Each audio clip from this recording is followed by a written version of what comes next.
በኢትዮጵያ የኢንቨስትመንት ባንኮች መከፈት በካፒታል እጥረት ምክንያት ወደ ስራ ያልገቡ የንግድ ሐሳቦች እውን እንዲሆኑ የሚያስችል መሆኑን ተገለጸ። ኢንቨስትመንት ባንኮች ፍትሃዊ የሀብት ክፍፍል እንዲኖርም የሚያስችሉ ናቸው ተብለዋል። የሲቢኢ ካፒታል አክሲዮን ኢንቨስትመንት ባንክ ዋና ስራ አስፈጻሚ አቶ ዘመዴነህ ንጋቱና በአዲስ አበባ ዩኒቨርሲቲ የፋይናንስና ኢንቨስትመንት ረዳት ፕሮፌሰር ሰዋለ አባተ ከኢትዮጵያ ንግድ ባንክ የሬዲዮና ቴሌቪዥን ክፍል ሰሞኑን ቆይታ አድርገዋል። ባለሙያዎቹ በቆይታቸው የካፒታል ማርኬት በኢትዮጵያ ወቅታዊ ሁኔታ፣ ለኢትዮጵያ ኢኮኖሚ ያለው ጠቀሜታና ቀጣይ አቅጣጫዎች ላይ ሰፊ ማብራሪያ ሰጥተዋል። በአዲስ አበባ ዩኒቨርሲቲ የፋይናንስና ኢንቨስትመንት ረዳት ፕሮፌሰሩ ሰዋለ አባተ በውይይቱ ወቅት እንዳሉት በኢትዮጵያ ኢንቨስትመንት ባንኮች መከፈት በካፒታል እጥረት ምክንያት ወደ ሥራ ያልገቡ የንግድ ሐሳቦች እውን እንዲሆኑ የሚያስችል ነው። ብዙ ሀገራትም በዚህ መንገድ ማደጋቸው በምሳሌነት አንስተው አስረድተዋል። የንግድ ሐሳብ ኑሯቸው ግን በሪሶርስ እጥረት ምክንያት ሐሳቦቻቸውን ኮመርሻላይዝ ማድረግ ላልቻሉ ተቋማትና ግለሰቦች ትልቅ ኦፖርቹኒቲ ይዞ ይመጣል። ካፒታል ማርኬቱ ካለ እኔ ሐሳብ ካለኝ ሐሳቤን መሸጥ የምችልበት ፕላትፎርም አገኘው ማለት ነው። አንቺ ገንዘብ ካለሽ የኔ ሐሳብ ያንቺ ገንዘብ በአንድ ላይ ሆነው ህልማችን ማሳካት የምንችልበት እድል ይፈጥራል።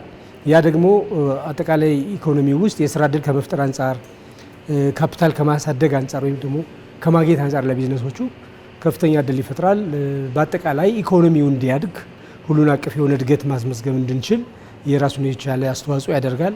ቁጠባንም በዛው ልክ ያበረታታል። ያደጉ ሀገሮችን ኤክስፔሪየንስ እና የብዙዎቹ እድገት መሰረቶች ኤስኤምኢዎች ናቸው። የሲቢኢ ካፒታል አክሲዮን ኢንቨስትመንት ባንክ ዋና ስራ አስፈጻሚ አቶ ዘመዴነህ ንጋቱ በበኩላቸው የካፒታል ማርኬት መስፋፋት የዜጎች ፍትሃዊ የኢኮኖሚ ተጠቃሚነት እንዲረጋገጥ ወሳኝ ሚና እንደሚጫወት አንስተዋል። ካፒታል ማርኬት ኢትዮጵያ ውስጥ በመጀመሩ አንዱ ትልቁ ድል ይሆናል ብዬ የማስበው ይሄ ፍትሃዊ የሀብት ክፍፍል።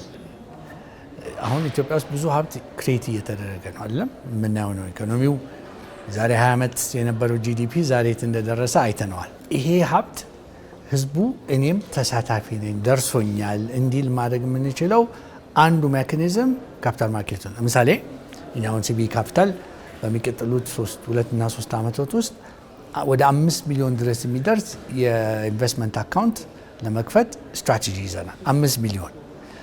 ይሄ እንግዲህ በብዙ ሚሊዮን ኢትዮጵያኖች ስቶክ ማርኬቱ ላይ ትሬድ የሚደረጉትን እንዲሳተፉ ያደርጋል። ባለሙያዎቹ የኢንቨስትመንት ባንኮች መከፈት ተጨማሪ ፋይናንስ ነክ ተቋማት እንዲከፈቱ በር በመክፈት ተጨማሪ ኢንቨስትመንትና የሥራ ዕድልን ይዞ እንደሚመጣም አብራርተዋል። በኢትዮጵያ ፈቃድ አግኝተው በቅርቡ ወደ ሥራ ከገቡ 2 የኢንቨስትመንት ባንኮች መካከል አንዱ የሆነውና 70 በመቶ ድርሻው የኢትዮጵያ ንግድ ባንክ የሆነው የሲቢኢ ካፒታል አክሲዮን ኢንቨስትመንት ባንክ በ100 ሚሊዮን ካፒታል በቅርቡ መከፈቱ ይታወሳል። ባንኩ በአሁኑ ወቅት ካፒታሉን ወደ 300 ሚሊዮን ለማሳደግ በሂደት ላይ እንደሚገኝ ያገኘነው መረጃ ያመለክታል።